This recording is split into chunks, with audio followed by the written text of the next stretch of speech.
Pretty funny, actually. Yeah, tell me why. Well, I don't know. It'd just be kind of humorous. I'd like to have seen it in person. I think it's kind of funny. You know, the cameras are kind of annoying. Tempe police, however, aren't laughing, calling such behavior criminal damage. But Shelton says it'll continue until the cameras come down. If the legislators would actually do their job, then the Easter Bunny wouldn't have to go out and do this kind of thing. The egg covered the photo radar camera for a good 5 to 6 hours last night, but it has since been removed. If you'd like to watch the YouTube clip in its entirety, just log on to the top story section of our website, abc15.com. Live in Tempe, I'm Tim Vetcher, ABC 15 News. Oh, man, we're having a real problem with budgets in the townships and all the municipals. They're going through every means they can to try to pull something in. Yeah.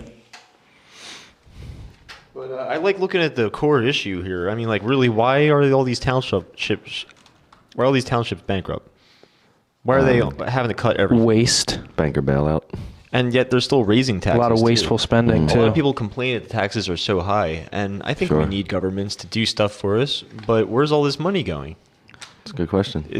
Shouldn't it be someone's job to go through all this money and then make sure it goes to the right places? I'm sure it's probably like 80 people's job. Well, let's go arrest their bonds. Let's file warrants against them. Let's sue them. Well, you know what? I mean, in Pittman, that's where I reside right now currently. It's a town the size of most neighborhoods, and there's at least like 4 to 5 CCTV cameras that I can see. What are they filming? You can stand on the roof of the police station and see everybody's house. And how many cops do you think they employ too? For real. And how many do they need? Yeah. What in God's name are they filming with 4 cameras on Broadway on Pittman? Yeah. It's a ridiculous thing. Well, I mean that's just the thing. This is actually something that really, really bothers me, especially our friend Chris, who he was caught by one of those traffic cameras, and this was a while ago. This is before they were even in New Jersey. He was in like Baltimore or something, and he got a letter in the mail, and he said it was just like that Curb Your Enthusiasm with Larry David, where it was like a picture of him doing something ridiculous in his car. Yeah. But it said on the actual document that because this is an invasion of your civil rights, they won't give you any points on your license. We broke the law. Right. We can't do that much to you for breaking the law. You still have to pay a fine, but you won't get any points on your license for running a red light, which is, that's points on your license. If a cop sees you running a red light and gives you a ticket for that, then you get points on your license. But because they, invaded your civil rights by, or civil liberties by doing this, then you just got to pay the fine and they'll forget about it. I mean, if you go to England, if you go to London, you'll have cameras that'll talk to you while you're walking down the street. I mean, for God's sake, people, I don't want to be spoken to by, it's hard to think of something more ridiculous. I know, and that's the thing, and people are so willing to just let this go. Why aren't there more people outraged about this? People are just like, it's for the public safety. Yeah. Everything is in the name of public safety. Sure. That's how they get it over on you, because, we got to protect the children or whatever, and then people are so willing to just be like, well, you got to protect the children. Right. Which, of course, we do, but, it's mind-boggling. Over the holiday, the weekend, my family were talking about people getting microchipped, having them implanted into their bodies. And of course, one of the first things out of somebody's mouth is, well, if you're like a pervert child molester, I think you should be microchipped.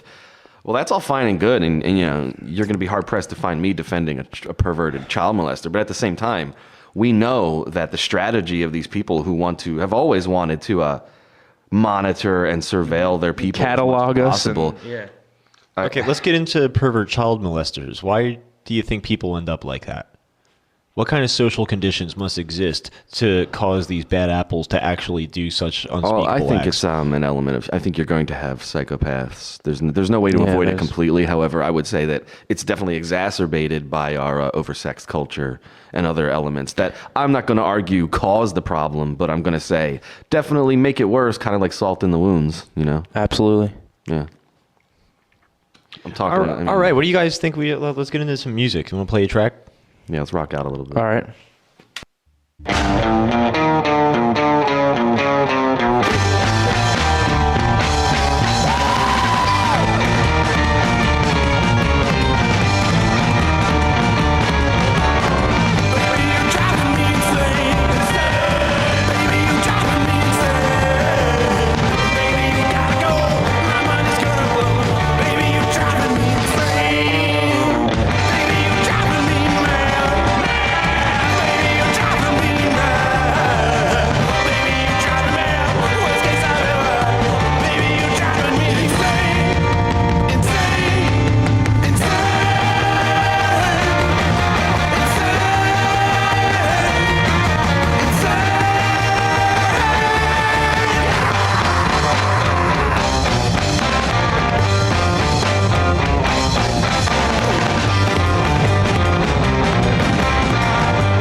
Southern culture and it's good. Yeah, some good old rock and roll. What was the name of that band? That band was the Arkhams, and that song is called Insane.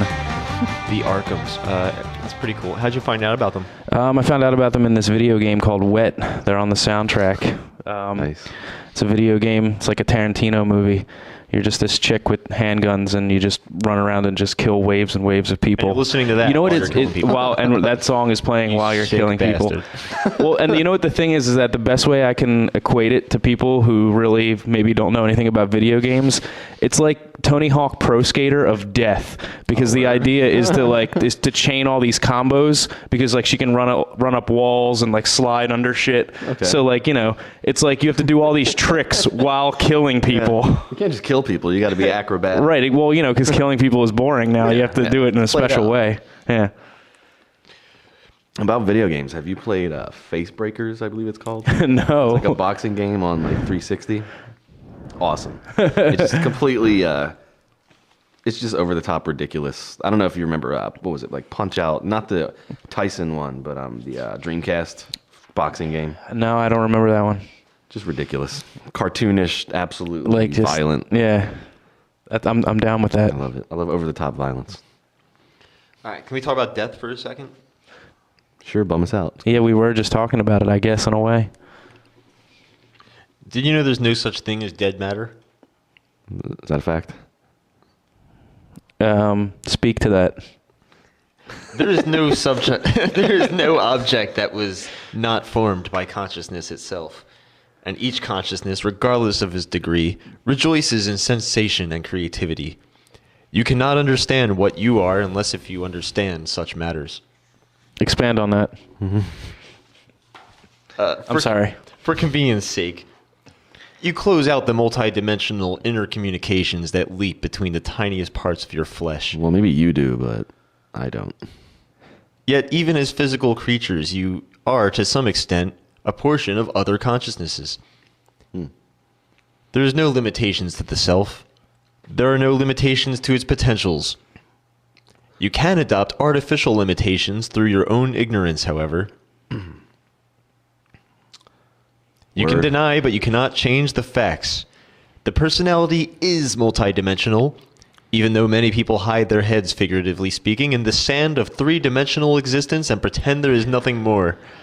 I hope to pull some heads out of the sand. But there are limitations. Yeah. You know, I mean, we're not God. We're just men. You know what I mean? I can't fly. We are gods I will imprisoned die, in flesh, you know, there or are- so it seems. Yeah. Yep. You know what saying I like? Whoever's not afraid to die will never die. I think that's neat. On the first day, That is neat, actually. I like that a lot. Yeah. On the first day of my Chinese class, he was asking if there's anything we've always wanted to know how to say in Chinese, and I raised my hand and I said, Oh, God. "How do you say I am not afraid to die?" That's actually probably the most important thing to learn I in think Chinese. you should go to China right now, Yep. walk down the street, and only say that to people. Are any of you familiar with the movie Red Dawn? No, Vaguely. Is that like the Is that part of the Silence of the Lambs? No, thing? no. That's Red Dragon. My bad, yeah. No, Red Dawn was this movie. It's funny.